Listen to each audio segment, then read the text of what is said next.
Sir మీ పేరండి? నా పేరు ఇందూరు నరసింహారెడ్డి అండి. సార్ దగ్గర దగ్గర కూటమి ప్రభుత్వం వచ్చేసి 3 సంవత్సరాల దాకా అవుతుంది. ఎలా ఉంది సార్ పరిపాలన అనేది? ప్రభుత్వం ఎలా ఉందంటే ఇచ్చిన హామీలు ఎక్కువ. గత ప్రభుత్వం ఇచ్చిన హామీల కంటే మేము ఎంతో ఎక్కువ ఇస్తాము. మీరు రూ. 10 ఇస్తే మేము రూ. 15 ఇస్తామన్నారు. ఇచ్చిన హామీలకి డబ్బు లేదు. ఆ రోజు ఏదో మేము సంపద సృష్టిస్తాము, సృష్టించిన సంపదని పంచుతాము, అప్పు తెచ్చి ఇవ్వడం పెద్ద గొప్ప. బటన్ నొక్కడం జగన్మోహన్ రెడ్డి కాదు, మూలన ముసలమ్మాయిని నొక్కింది బటన్ నొక్కడం అని ఎన్నో ప్రగల్భాలు పలికారు. సార్ అసలు మీరు ఏం గమనించారండి జగన్మోహన్ రెడ్డి గారి ప్రభుత్వానికి, కూటమి ప్రభుత్వానికి అసలు ఏం గమనించారు? ఇచ్చిన హామీలు మాట తప్పడం, అప్పులు ఎక్కువ చేయడం, అది గమనించింది. అంటే ఈ కూటమి ప్రభుత్వం మేము సిలిండర్లు కానీ అన్ని మేము అందిస్తున్నాం అంటున్నారు. దాన్ని బట్టి మీరు ఏమంటారు అసలు? అందించింది ఏది ఇవ్వాలి కదా, మనం మాట చెప్పడం వేరు, అమలు చేయడం వేరు కదా. ఇచ్చి చూపించాలి కదా, ప్రూఫ్ ఉంటుంది కదా ప్రతిదానికి, హామీలు ఇచ్చిన ప్రతిదానికి. అంటే గతంలో చూశారు మీరు జగన్మోహన్ రెడ్డి గారు ఉన్నప్పుడు బటన్ నొక్కడమే కేవలం అని చెప్పేసి అన్నారు. వీళ్ళు వచ్చిన తర్వాత అన్ని సంక్షేమ పథకాలు మేము నెరవేర్చామని అంటున్నారు. అసలు ఏం గమనించారు? నెరవేర్చామంటే మనం కాదు కదా, ప్రజలు కదా సాక్ష్యం. ఇచ్చిన హామీలు నెరవేర్చిన దానికి. ఇప్పుడు రైతు భరోసా ఉంది, ఆ ఇచ్చిన కేంద్రం ఇచ్చే కదా నిధులు కాకుండా మేము 20,000 ఇస్తామన్నారు, ఇచ్చారా? ఆ సిలిండర్ ఇస్తామన్నారు 3, ఇచ్చారా? అంటే మొన్న కొంచెం సిలిండర్కి ఇబ్బంది పడ్డారు కదా సార్ ఎవరు ఇబ్బంది పడ్డారు? ప్రజలు.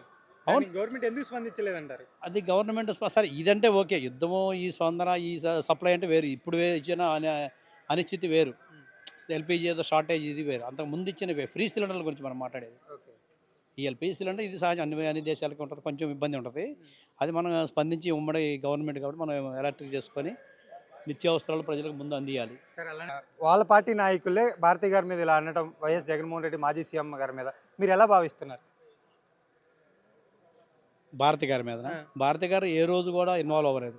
ఏ రోజు రాజకీయంగా కానీ, ముఖ్యమంత్రిగా 5 సంవత్సరాలు ఉన్నప్పుడు కానీ భారతి గారు ఏ రోజు కూడా రాజకీయాల్లోకి రాలేదు. ఎవరిని విమర్శించిన దాఖలాలు లేవు.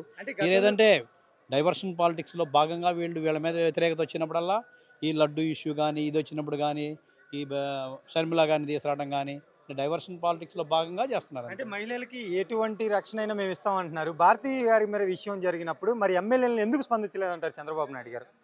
ఎమ్మెల్యేలు స్పందించాలి కదా, వాళ్ళే కదా స్పందించాలి. ఎందుకు స్పందించలేదంటారు ఆమె విషయంలో? అతనే అడగాల, తెలుగుదేశం వాళ్ళని అడగాలి, మనం అడిగితే ఆయన చెప్తాం. అమరావతిలో ఒక్క రూపాయి ఎవరు ఇచ్చినా ఇవ్వకపోయినా నేను అమరావతిని డెవలప్మెంట్ చేస్తా అన్నాడు. మరి ఇప్పుడు ఎందుకు పెట్టుబడుల కోసం విదేశాలు వెళ్తున్నారు? చూద్దాం ఎలా సార్, మనం అనుకున్నది వేరు, చెప్పాల్సింది వేరు. అనుకుంటే ఇంట్లో అన్నీ చేస్తాం, అది చేస్తాం, ఇది చేస్తాం. ఎలక్షన్ ముందు ఒక మాట చెప్పారు, ఇప్పుడు ఒక మాట చెప్తున్నారు కదా. అది అధికారంలోకి రావడం కోసం అంతే. అధికారంలో రావడం కోసం అన్నారు. జనం 2.5 సంవత్సరాలు జగన్మోహన్ రెడ్డి చేసిన కరోనా కాలంలో ఏ ప్రపంచంలో ఏ రాష్ట్రం కానీ ఎవరు కూడా చేయలేదు. అది మర్చిపోయారంటే మనం ఏమనుకోవాలి? ఆ 2.5 సంవత్సరాలు ఎవ్వరు అసలు ఇంటికి ఎలా అందించాడు సంక్షేమం కానీ, వాలంటీర్ వ్యవస్థ ఆ రోజు బాగా పనిచేసింది. తర్వాత పూర్తిగా దాని మీద ఆధారపడడం వల్ల కొంచెం దెబ్బతినింది మా పార్టీ కూడా. అంటే ఓవరాల్గా చెప్పండి, నెక్స్ట్ మళ్ళీ ఇదే గవర్నమెంట్ ఫామ్ అయింది అంటారు చంద్రబాబు నాయుడు గారు చెప్పినట్టు? అది జనం ఇష్టం, జనం చేతిలో ఉంది, మన చేతిలో ఏముంది? జనం కావాలి, బాగా చేశాడు అనుకుంటే గెలిపిస్తారు. అంటే మీరేమనుకుంటున్నారు జనాల గురించి? మీ ఒపీనియన్ ఎలా ఉంది? మేమన్నీ పథకాలు తప్పారు, మాట తప్పారు, సంక్షేమం ఏదీ చేయలేదు. ఇచ్చిన హామీలు నిలబెట్టుకోవడం లేదు కదా. గతం కంటే ఇచ్చిన హామీలు ఏమైనా నిలబెట్టుకున్న హామీలు, ఏ స్కీములు ఫలానా దీనిలో ఎక్కువ ఇచ్చామని ప్రచారం ఎక్కువ, ప్రచార మాధ్యమాలు ఎక్కువ ఉన్నాయి వాళ్ళకి, మీడియా మేనేజ్మెంట్ ఎక్కువ, అలా అంటే బేసిక్గా చూసుకుంటే ఇప్పుడు జగన్మోహన్ రెడ్డి గారు నెక్స్ట్ ఎలక్షన్ కానీ గెలిచే మీ అనుకుంటున్నారా? అసలు గెలుస్తారని? ఖచ్చితంగా. అసలు ఇప్పటికే మేము డిసైడ్ అయిపోయాం. అసలు జనంలో వచ్చే స్పందన చూస్తున్నాం కదా. ఓకే, ప్రతిపక్షాలు అసెంబ్లీకి వెళ్ళట్లేదు, ప్రెస్ మీట్ పెడితే టీఆర్పీ రేట్ ఎవరికి ఎక్కువ ఉంది? అసెంబ్లీ సమావేశాలు మొత్తం జరిగిన రోజులు ఎంతమంది టీవీ చూస్తున్నారు?